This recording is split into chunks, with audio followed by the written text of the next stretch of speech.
Assalamualaikum warahmatullahi wabarakatuh. Perkenalkan, kami dari kelompok 10 atau kelompok terakhir mata kuliah Analisis Laporan Keuangan 3 semester 6 jurusan Administrasi Publik Fakultas Ilmu Sosial dan Ilmu Politik UIN Sunan Gunung Jati, Bandung. Kelompok 10 akan memberikan materi mengenai analisis perubahan saldo anggaran lebih atau SAL. Kepada teman-teman dipersilakan untuk menyimak.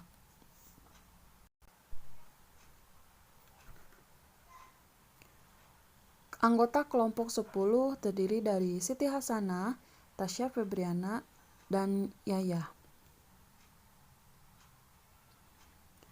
Untuk materi pertama mengenai pengertian dan tujuan laporan keuangan saldo anggaran lebih. Saldo anggaran lebih atau SAL menurut PP 71 tahun 2010 adalah penggunaan saldo yang berasal dari akumulasi silpa atau sikpa tahun-tahun anggaran sebelumnya dan tahun berjalan serta penyesuaian lain yang diperkenankan.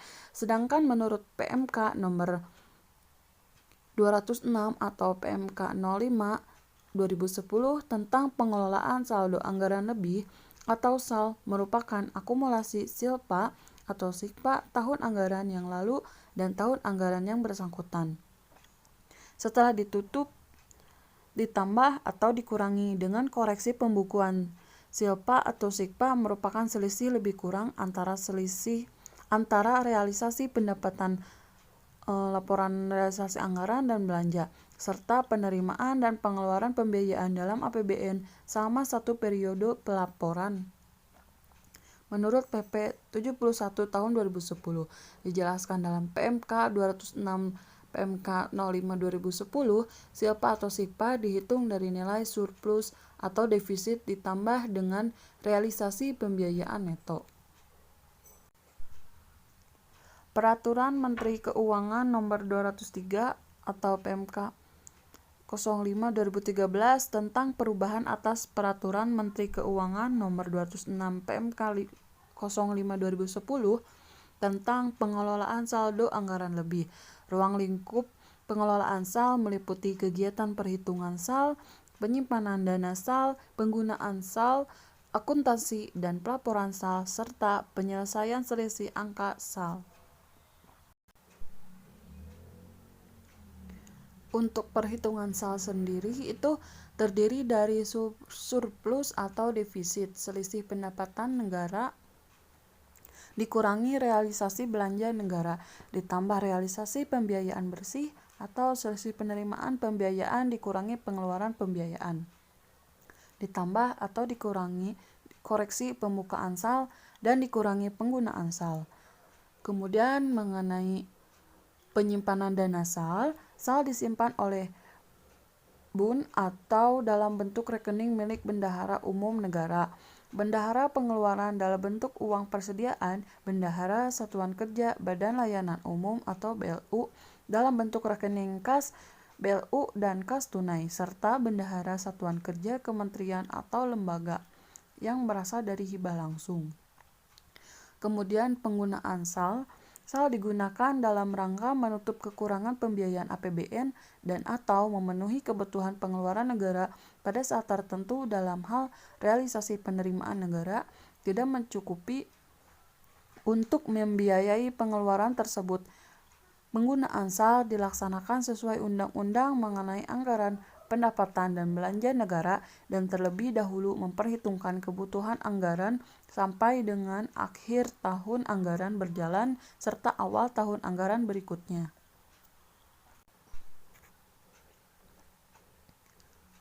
Kemudian mengenai akuntansi dan pelaporan SAL. Akuntansi dan pelaporan SAL menurut PMK 206 PMK 05 2010 dilaporkan dalam laporan perubahan SAL pemerintahan pusat dalam LKPP dan merupakan bagian dari ekuitas dana dalam neraca LKPP. Dalam praktiknya, penyajian SAL dapat dibedakan berdasarkan basis akuntansi yang digunakan. Pelaporan SAL dalam basis kas menuju akrual disajikan sebagai bagian dari ekuitas dana lancar pada neraca, sedangkan pada basis akrual disajikan pada laporan perubahan SAL. Kemudian penyelesaian selisih angka SAL. Apabila terjadi selisih, Direktorat Jenderal Pembendaharaan melakukan penelitian penyebab terjadinya selisih atau perbedaan angka SAL untuk menetapkan langkah penanganan yang diperlukan. Dalam Bultek 14 tentang akuntansi kas disebutkan bahwa apabila terjadi selisih, maka diperlukan rekonsiliasi dan penyelesaian terkait selisih tersebut. Kemudian, mengenai struktur dan isi laporan perubahan saldo anggaran lebih menyajikan secara komparatif dengan periode sebelumnya pos-pos berikut. Pertama, ada saldo anggaran lebih awal. Kedua, ada penggunaan saldo anggaran lebih, sisa lebih atau kurang. Yang ketiga, pembiayaan anggaran tahun berjalan. Yang keempat, koreksi kesalahan pembukuan tahun sebelumnya, dan lain-lain. Kemudian, penggunaan SAL sebagai penerimaan pembiayaan. Penggunaan SAL harus dengan persetujuan DPR melalui mekanisme APBN. Beberapa informan mengungkapkan bahwa SAL merupakan proses kesepakatan antara eksekutif dan legislatif yang dituangkan dalam Undang-Undang APBN. SAL sebagai penerimaan pembiayaan tidak wajib dikembalikan ke rekening SAL. Kelompok akun yang digunakan adalah tujuh pembiayaan. Selain itu, SAL juga berperan dalam pengelolaan kas atau dana talangan. Penggunaan SAL sebagai dana talangan wajib untuk dikembalikan ke rekening SAL paling lambat 2 bulan setelah tahun anggaran berakhir. Pada prinsipnya, pengelolaan kas hanya pemindah bukuan antar rekening. Prosedur pemindah bukuan tersebut yaitu dalam Peraturan Direktur Jenderal Pembendaharaan Nomor Per 22 PB 2014 tentang tata cara pengelolaan rekening SAL sebagaimana terakhir diubah dengan perubahan Direktur Jenderal Pembendaharaan Nomor 13 PB 2015 tentang perubahan atas Per 22 PB 2014 tentang cara pengelolaan rekening kas saldo anggaran lebih. Selanjutnya mengenai komponen SAL.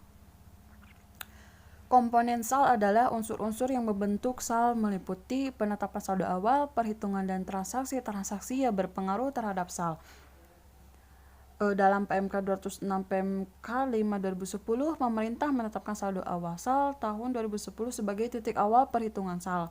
Penetapan saldo awal SAL tersebut diharapkan dapat meminimalkan perbedaan antara pencatatan dengan fisik. Namun demikian, selisih SAL ternyata tetap terjadi pada pelaporan periode berikutnya. Perhitungan SAL dalam PMK 206 PMK 5 2010 meliputi SAL akhir periode diperoleh dari SAL awal periode ditambah sisa lebih penggunaan anggaran atau sisa kurang penggunaan anggaran ditambah atau dikurangi koreksi pembukuan SAL dan dikurangi penggunaan SAL selama satu periode pelaporan. Terdapat 3 unsur yang berpengaruh terhadap perhitungan SAL, yaitu sisa lebih penggunaan anggaran atau sisa kurang penggunaan anggaran, koreksi pembukuan, dan penggunaan SAL. SILPA terbentuk dari transaksi pendapatan, belanja, transfer, dan pembiayaan sehingga transaksi yang mempengaruhi pendapatan, belanja, transfer, dan pembiayaan akan mempengaruhi SAL. Sedangkan koreksi pembukuan menurut PMK 206 PMK 5 2010 adalah seluruh transaksi koreksi terhadap SAL. Dengan demikian, perhitungan fisik SAL diambil dari laporan arus kas, sementara catatan diambil dari SILPA atau sisa lebih penggunaan anggaran. Pada SILPA hanya terdapat 4 unsur, yakni pendapatan, belanja, transfer, dan pembiayaan. Sedangkan dalam laporan arus kas terdapat unsur transaksi transitoris atau non-anggaran. Kemudian secara teknis, formula perhitungan SAL diatur dalam Peraturan Direktur Jenderal Pembendaharaan Nomor 40 PB 2015 tentang tata cara perhitungan dan pelaporan SAL. Dalam pendirjen tersebut diatur mengenai penyesuaian. Penyesuaian dibedakan menjadi 3 jenis: penyesuaian saldo SAL awal, penyesuaian Catatan SAL, penyesuaian SILPA atau SIKPA. Penyesuaian SAL awal dilakukan untuk penyesuaian SAL awal dengan SAL awal menurut fisik karena terdapat koreksi atas SAL awal menurut fisik. Penyesuaian catatan SAL merupakan penyesuaian SAL yang diakibatkan oleh adanya perbedaan antara pergerakan saldo dengan mutasinya dan transaksi non-anggaran yang bukan merupakan bagian dari SAL menurut fisik. Sementara itu, penyesuaian SILPA dilakukan karena adanya penyesuaian atas SILPA atau SIKPA yang terjadi pada tahun anggaran berjalan. Selain penetapan saldo awal dan perhitungan SAL, keterangan dari informan menyebutkan bahwa transaksi yang mempengaruhi SAL setiap tahun dapat berubah-ubah. Transaksi yang tidak terformulasikan tersebut akan menimbulkan selisih. Kemudian materi dengan mengenai estimasi perubahan SAL, akun penting pada akuntansi akrual pemerintahan daerah. Yang pertama, diatur dengan peraturan gubernur atau bupati atau wali kota yang mengacu pada Pedoman Umum Sistem Akuntansi Pemerintahan. Pedoman Umum Sistem Akuntansi Pemerintahan atau sering disingkat dengan PUSAP sebagaimana yang dimaksud pasal 6 ayat 3 tersebut di atas diterbitkan dalam bentuk Peraturan Menteri Keuangan Nomor 238 Tahun 2011. PUSAP sendiri adalah pedoman umum dalam menyusun dan mengembangkan sistem akuntansi pemerintahan sesuai SAP berbasis akrual, khususnya bagian akun standar dengan basis akrual. PUSAP juga digunakan untuk pedoman penyusunan konsolidasi fiskal dan statistik keuangan pemerintahan. Nah, salah satu akun yang menarik dan mempunyai fungsi yang penting dalam sistem akuntansi pemerintahan adalah estimasi perubahan SAL. Pada bagian akun standar di PMK nomor 238 tahun 2011, akun ini masuk ke kelompok akun ekuitas. Tepatnya tercakup pada kodifikasi akun 302, yaitu akun ekuitas SAL. Selain akun estimasi perubahan SAL, dalam akun ekuitas SAL juga terdapat akun estimasi pendapatan dan akun estimasi penerimaan pembiayaan, akun apropriasi belanja, akun apropriasi pengeluaran pembiayaan. Kemudian ada pembentukan SAL. Nah, SAL di sini itu terdapat beberapa jurnal menuju pembentukan SAL yang dilakukan melalui beberapa tahap, yaitu tahapnya yang pertama itu ada jurnal penutup yang menutup akun-akun temporer termasuk akun anggaran. Yang kedua, kemudian menghasilkan realisasi surplus atau defisit dan pembiayaan neto. Kemudian jurnal penutup realisasi surplus dan pembiayaan neto untuk menghasilkan SILPA tahun berkenaan. Kemudian jurnal penutup SILPA tahun berkenaan untuk menghasilkan SAL. Ini pun juga tidak tepat karena yang dihasilkan sebenarnya penambah SAL bukan SAL itu sendiri. Nah, kemudian SAL tidak terbentuk dari jurnal tetapi dibentuk dari pelaporan perubahan SAL yang merupakan turunan dari laporan realisasi anggaran pemerintahan daerah, di mana laporan realisasi anggaran pemerintahan daerah berasal dari konsolidasi laporan realisasi anggaran pada SKPD.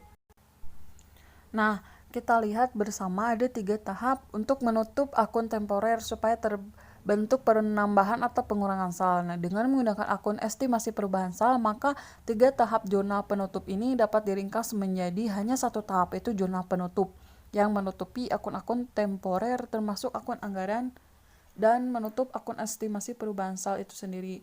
Jadi teknik akuntansi anggaran yang diperkenalkan pada banyak tulisan termasuk awal tulisan disusun dengan asumsi satu entitas, padahal pemerintah daerah terdiri 2 entitas, yaitu entitas pelaporan dan entitas akuntansi. Nah, dengan demikian proses jurnal banyak dilakukan entitas tersebut, bukan entitas besarnya itu Pemda. Jadi SAL itu tidak dibentuk dari jurnal, tetapi dibentuk dari pelaporan perubahan SAL yang merupakan turunan dari laporan realisasi anggaran Pemda, di mana LRA Pemda berasal dari konsolidasi LRA SKPD. Dengan demikian, perjalanan estimasi perubahan SAL sebenarnya sudah berhenti pada penyusunan LRA SKPD, seperti halnya persamaan akuntansi untuk menyusun laporan operasional. Persamaan akuntansi anggaran ini juga dipengaruhi oleh pergerakan pendapatan dan belanja pada suatu periode. Hubungan antara pergerakan pendapatan dan belanja dengan persamaan akuntansi anggaran tersebut dapat digambarkan sebagai berikut. Nah, sebelumnya sudah dijelaskan bahwa perjalanan SAL sudah berhenti pada saat penyusunan LRA SKPD. Namun, sejatinya LRA pemerintahan daerah dan laporan perubahan SAL pemerintahan daerah sebenarnya terbentuk dari adanya anggaran dan adanya realisasi anggaran yang semuanya mengkerucut pada pembentukan SAL. Untuk kepentingan pencatatan, baik saat penganggaran maupun realisasi anggaran, digunakanlah akun estimasi perubahan SAL. Nah, realisasi dari anggaran secara logika pasti akan membentuk SAL baru. Namun, SAL ini baru terbentuk setelah LRA Pemda tersusun yang kemudian membentuk SAL di laporan perubahan SAL. Dengan demikian, SAL ini tidak perlu kodifikasi akun. Pemikiran-pemikiran ini yang akhirnya mendasari lahirnya persamaan akuntansi anggaran di atas. Nah, untuk memahaminya, di sini ada contoh transaksi. Misalkan terdapat pemerintahan daerah yang pada 1 tahun anggaran menetapkan anggaran pendapatan sebesar Rp100 dan anggaran belanjanya sebesar Rp40. Kemudian transaksi tersebut dapat digambarkan melalui persamaan akuntansi anggaran sebagai berikut. Nah, ini ya. Nah, sekilas kita dapat lihat gitu persamaan di atas ini, persamaan berikut ini yang berarti terjadi surplus yang dianggarkan sebesar Rp60 atas dasar prinsip penyederhanaan istilah dan jalan pintas, maka surplus yang dianggarkan sebesar Rp60 tersebut digolongkan dalam akun estimasi perubahan SAL. Misalkan, pada suatu tahun anggaran, pemerintah daerah menerima realisasi pendapatan sebesar Rp20, maka persamaan akuntansi menjadi dengan demikian dapat disimpulkan bahwa nilai estimasi perubahan SAL yang semula Rp40 menjadi berkurang Rp20 karena adanya realisasi pendapatan senilai Rp20. Di sisi lain, posisi nilai estimasi pendapatan tetap Rp100 dan nilai apropriasi belanja juga tetap Rp60. Nah, jika dilihat dari sini, dapat terlihat bahwa akun estimasi perubahan SAL justru memiliki sifat menyerupai kas, di mana pada transaksi di atas posisinya ada di debit yang berarti bertambah. Bahkan jika dipertimbangkan lebih jauh, posisi akun estimasi perubahan SAL juga menyerupai SAL, karena jika kas bertambah maka SAL juga bertambah. Namun penciptaan sekaligus penggunaan akun SAL tidak dipilih karena realisasi transaksi yang menjadi tidak terkoneksi dengan anggarannya. Nah, padahal keberadaan anggaran sebagai suatu karakteristik khusus pada sistem keuangan pemerintah daerah perlu diakomodir keberadaannya, karena terkait sekali dengan legalisasi pelaksanaan aktivitas-aktivitas pemerintah daerah yang sebenarnya adalah kata lain dari perealisasian anggaran yang sudah disahkan sebelumnya. Oleh karena itulah, maka keberadaan akun estimasi perubahan SAL ini menjadi penting pada sistem akuntansi pemerintahan daerah atau sejajar dengan keberadaannya ekuitas. Kemudian berdasarkan persamaan akuntansi akrual dan persamaan akuntansi anggaran yang telah dijelaskan sebelumnya, maka persamaan akuntansi pemerintah daerah secara lengkap baik untuk penyusunan laporan operasional dan neraca yang berbasis akrual maupun untuk penyusunan laporan realisasi anggaran yang berbasis kas dapat disusun sebagai berikut ini. Kemudian dengan persamaan akuntansi pemerintahan daerah tersebut, maka baik untuk penyusunan laporan realisasi anggaran yang berbasis kas dan penyusunan laporan operasional yang berbasis akrual menggunakan mekanisme pada satu wadah sistem yang komprehensif, tidak terpisah-pisah, sehingga teruji pengendalian hukum akuntansinya karena persamaan debit dan kreditnya dapat dijaga. Untuk selanjutnya mengenai upaya perbaikan SAL. Nah, Dalam upaya pengelolaan perbaikan SAL di sini itu, upaya-upaya yang telah dilakukan pemerintah dalam memperbaiki pengelolaan SAL diantaranya itu dengan penertiban regulasi, perbaikan sistem rekonsiliasi, proaktif terhadap pelaporan hibah, pemutihan saldo kas di bendahara pengeluaran, penemuan permula saldo anggaran, serta peningkatan pemantauan. Demikian materi yang bisa kelompok 10 sampaikan, kurang lebihnya mohon maaf. Wassalamualaikum warahmatullahi wabarakatuh.